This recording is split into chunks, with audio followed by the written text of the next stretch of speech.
ये बात कहने आए हैं, जैसे राम लक्ष्मण भरत शत्रुघ्न 4 भैया हैं, वैसे हम लोग भी 5-7 भैया हैं।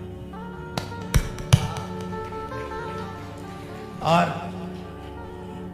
बहुत प्यारे, मैं इनको बहुत बड़ा होने के नाते, बड़ा मीन्स वैसे नहीं, एज में थोड़ा बड़ा हूं मैं इनसे, इनका विवाह भी करवाना है मुझे अभी।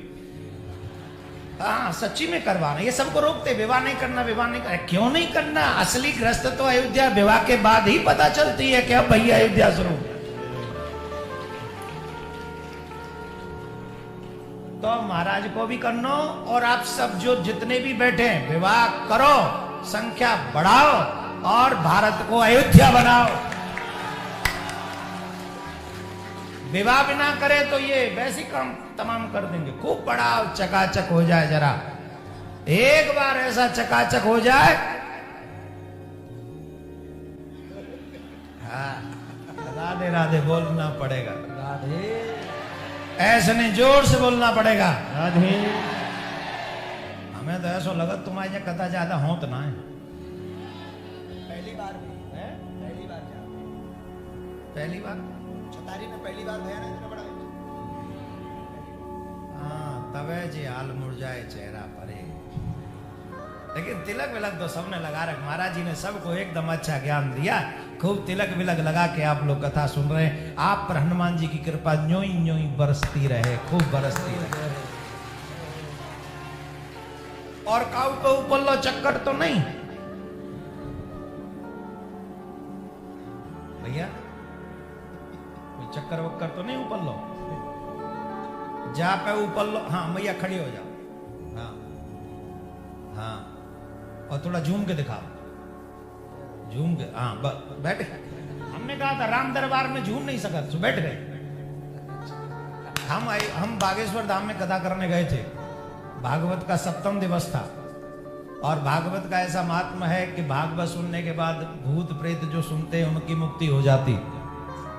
और बागेश्वर धाम में तमाम भूत प्रेत बांध के रखे हुए पेड़ों से, नारियलों में बंधे पड़े तमाम आत्माएं, जिनके पर्चा कट गए उनको समझो है वो कल्याण।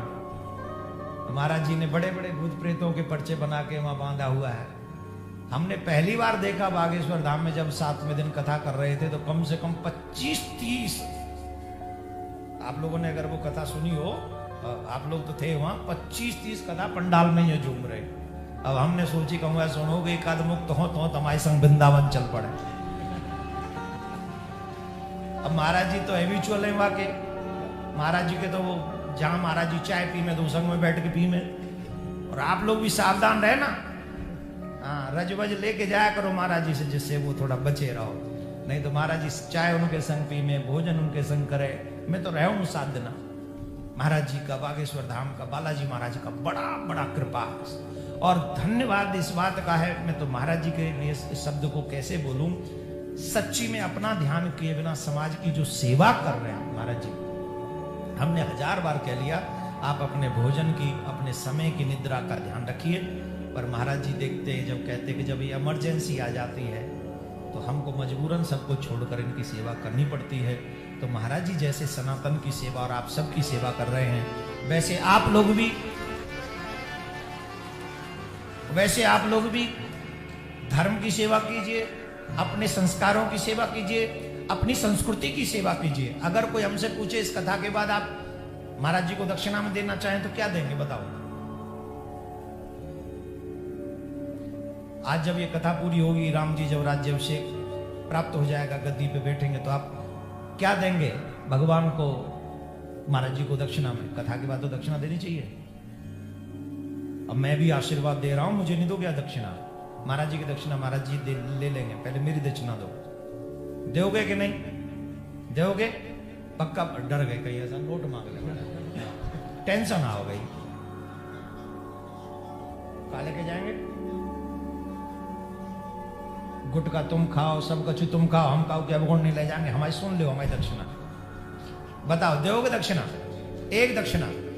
अगर तुमने वाकई ईमानदारी से 1 सेकंड भी ये राम कथा मन से सुनी है, मन से अगर सुनी है, दक्षिणा यही देना कि अपने नेक्स्ट जनरेशन को, नेक्स्ट पीढ़ी को, आने वाले नेक्स्ट वंशजों को ऐसा बनाना कि तुम्हारे बाद वो भी कथा में ऐसे बैठ सके, ऐसे संस्कारी हो। अगर तुम अपने बच्चों को ऐसे न बना सके तो आई एम सॉरी टू से माय डियर, आप लोगों ने कथा मन से नहीं सुनी। सनातनी वही है जिसके बच्चों के माथे पे तिलक, गले में कंठी, हाथ में कलावा, मुख में भगवान का नाम हो और यही उनकी पहचान हो। समझो हनुमान जी महाराज अवश्य कृपा करेंगे, बागेश्वर धाम सन्यासी बाबा अवश्य आपके ऊपर कृपा करेंगे। तो मैं पुनः महाराज जी को, मैंने 2 मिनट बोले थे, फिर भी बहुत समय हो गया और इधर संस्कार वालों का भी धन्यवाद है, इनको भी लंबा खींचना पड़ रहा है और हम चाहते हैं कि भैया आप सबका भी बहुत बहुत साधुवाद है, पूरी टीम का धन्यवाद है, आप सबको बहुत बहुत साधुवाद।